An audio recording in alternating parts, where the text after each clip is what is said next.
I'd like to introduce the psychology of nonviolence as I approach it and go over a few ideas with you that try to capture how my field of psychology intersects with the long traditions of nonviolence that we have in the world of social change. I'm going to share my screen. So I think the most fundamental point is that violence and nonviolence are like opposite sides of a coin whose name is respect. And just as violence flows from disrespect, respect can be an antidote for violence. And respect or love for others, which is what this word agape means, is the principal root value of nonviolence. To capture it in a phrase, everything works better if you actually like people. Nonviolence is an approach to peaceful living. You know, for many people, they think of it as a way of life. But in a more practical sense, it's also an approach to problem solving. It's an attitude that a successful solution is a peaceful solution. And violence indicates that there was failure somewhere along the line. Nonviolence also includes a toolkit of skills that can be useful in social change. Some of these are the kind of skills that you might learn studying psychology or being in therapy, perhaps. But as Scott Peck said once, we should all practice psychotherapy. We should all be our own therapist and try to get past some of the glitches in human nature that lead us into violence. But nonviolence is not instinctive. It doesn't arise spontaneously in difficult situations, but its basic ideas and those skills can be learned. And that's what nonviolence education is all about. And I would just note that in easy situations, nonviolent solutions are very common. And they're easy because we're familiar with them. We solve a lot of problems every day without violence, but we just don't call that kind of competent living nonviolence. Maybe we should. Nonviolence has been reinvented over and over again throughout history for the last few thousand years, at least. And it is usually invented by oppressed people who don't have a lot of wealth or weapons, not very much power in their society, but they have needs that need to be met. And they find nonviolent ways to solve some of those problems. Often nonviolence involves breaking the script or doing something surprising, something unexpected, and changing conditions that people have grown accustomed to, but that, if you were to look at them objectively, are unjust. And of course, that's why oppressed people want things to change. It's because they are unjustly deprived of things that people should have and are unjustly restricted from exercising rights that they should have. So nonviolence is found in many cultures and religions worldwide. It does not belong exclusively to any one of them. And I might say the same thing for academic disciplines. Nonviolence does not belong exclusively to philosophy or religious studies or sociology or psychology, but those disciplines have contributions to make to the study and practice of nonviolence. When you need to keep the other person in a conflict as a potential ally, a good nonviolent mindset is this: how can this situation be changed while preserving the other person's self-esteem. And an image that springs to mind for me is the way Diane Nash, during the sit-in movement in Nashville, Tennessee, had a public confrontation with the mayor of the city, Ben West, and got him to admit that, yes, desegregation had to come and that it was the right way to go. And that day was the beginning of the desegregation of the Nashville business district. In other situations, creating public support for a movement and opposition to the oppressive power may be necessary. And that's a way of understanding what Martin Luther King did in the campaigns in Birmingham in 1963 and Selma in 1965.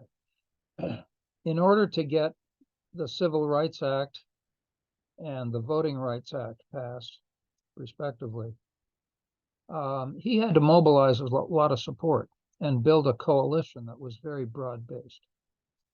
Those achievements could not have been done by angry acting out. They were the result of nonviolent planning and negotiation.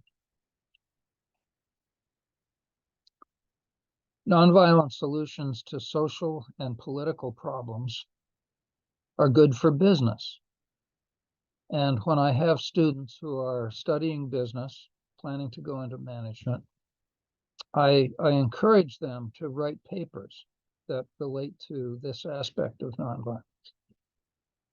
Some of my colleagues in the field of nonviolence education and training say that any program of nonviolence workshops or whatever should include a component that is economic, that seeks to create jobs or found institutions that can create economic activity.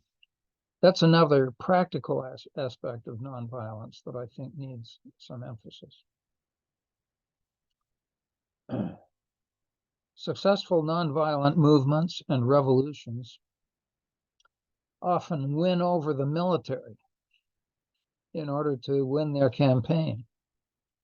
That's what happened when dictators were brought down in Chile, for example, and in Serbia, and in other places as well. So it's a good idea for peace advocates to be willing to talk with the military and the police. An unwillingness and a disrespect toward those people is not helpful to the goals of a movement. It's better to win them over to the side of the movement for social justice, if at all possible. And that has actually happened. And in Serbia, for example, there was a radio station that started out as a clandestine radio station, but it broadcast messages to the national police along the lines of, we are trying to end the rule of Milosevic. We are going to demonstrate. We are going to come to Belgrade. Please do not fire on your fellow citizens. We are your neighbors. We are your brothers and sisters. That message got through to the national police, and they actually laid down their arms when the people came to the Capitol. Now, nonviolence can take many forms where some other term is used for the work that is being done, but it's really applied nonviolence, if you will. And here I'm thinking of professional negotiators and mediators, diplomats, people who do consumer relations training with employees, police who do community policing and de-escalation, and many self-help approximations to nonviolence that are aimed at increasing the competence of people in social situations. These can all be seen as versions of nonviolence using different vocabularies. And I think of them as all being wagons that are being pulled in roughly the same direction. I don't think you should be too pure about your insistence on a certain vocabulary. The important key concept is respect toward others and working with others toward good goals. And nonviolence is the approach that can be successful in doing it. And finally, it has to be said that there are many sources of resistance to nonviolence in our culture and in many others. Sometimes this resistance simply comes from misunderstanding, but sometimes it comes from not valuing others or being really committed to an identity that's formed around hating somebody else. And those are real difficulties. There's no quick fix for that. I think nonviolence education just has to keep putting good ideas, good values, good skills out there. And past experience suggests that people will pick those up when they are ready.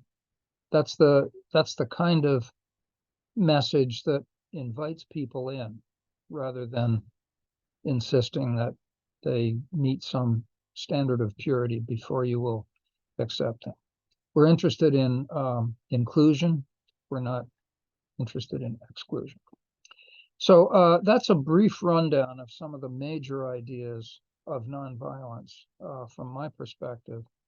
I do teaching about a lot of these ideas and go into much greater detail and into the literatures that pertain to them.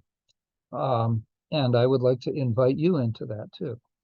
If you're watching this channel, that's good. That's a step forward. I hope you'll subscribe to the channel and give this video a like. And I will see you again soon.